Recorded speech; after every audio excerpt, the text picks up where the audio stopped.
এ বাবা, যা পুড়ে গেল তো। ওমা, হ্যাঁ, কাল বাপের বাড়ি কখন যাচ্ছ? কালকে সকাল সকালই চলে যাব। তাহলে আজকে মিষ্টিটা আনিয়ে রেখো। আনাবো না, আমি বাড়িতেই একটা মিষ্টি বানাবো। বাড়িতে বানাবে? হ্যাঁ গো, বাড়িতেই বানাবো। এই মিষ্টিটা খেতে আমার বাবা খুব ভালোবাসে, তাই ভাবছি বাড়িতেই বানিয়ে নিয়ে যাব। আর এই মিষ্টিটার পেছনে জানো তো একটা গল্প রয়েছে। কি মিষ্টি, কি গল্প? চল আমি বানাতে বানাতে তোমাকে বলছি গল্পটা। এই দেখো ঠাম্মা, প্রথমে কিছুটা কাজু বাদাম আর কিশমিশ নিয়ে ছোটো ছোটো করে কেটে নেব। আমি কিন্তু এখানে 1.5 লিটার দুধ ব্যবহার করেছি, তার জন্য 3টে পাতিলেবুর রস আগে থেকেই বার করে নিয়েছি। এবার দুধটাকে ভালো মতন গরম করে নেব। দুধটা যখন একদম ভালো মতন গরম হয়ে যাবে, তখন গ্যাসের ফ্লেমটা অফ করে লেবুর রসটা দিয়ে দেবো। তাতে কিন্তু ছানাটা ভালো কেটে যায়। আর জানো তো, ছানাটা বেশ নরমও হয়। ছানাটা একদম কেটে গেছে। এবার একটা স্ট্রেনারের সাহায্যে ছানা থেকে জলটা একদম আলাদা করে নেবো। আর কয়েকটা এলাচ নিয়েছি, সেটা শুকনো খোলায় ভেজে একটু গুঁড়ো করে নিয়েছি। ওদিকে ছানা থেকেও কিন্তু জলটা একদম ঝরে গেছে। এবার ছানাটাকে ভালো করে ডলে ডলে মেখে নেবো।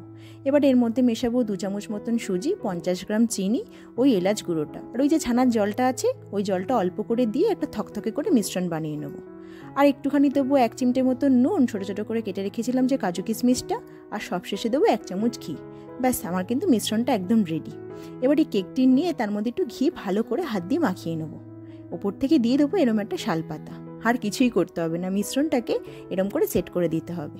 এবার গ্যাসের ফ্লেমে কড়াই বসিয়ে প্রিহিট করে নিয়েছি 10 মিনিট মতো। এবার এই বাটিটা বসিয়ে এটা 30 থেকে 35 মিনিট মতো লো টু মিডিয়াম ফ্লেমে হতে দেবো। চলো ততক্ষণ বসি। জানো তো ঠাম্মা, এই সুদর্শন সাহা বলে উড়িষ্যা একজন মিষ্টির দোকানের মালিক ছিল। উনি কি করেছেন, রাত্রিবেলায় বেঁচে যাওয়ার ছানার মধ্যে চিনি দিয়ে ভুলবশত নিবু নিবু উনুনের পাশে রেখে চলে গেছে। সকালবেলা এসে দেখে তো অবাক, এটা একটা দারুণ মিষ্টি তৈরি হয়েছে। এটার নাম দিলেন তখন ছানা পোড়া। এটা এখন উড়িষ্যার একটা বিখ্যাত মিষ্টি।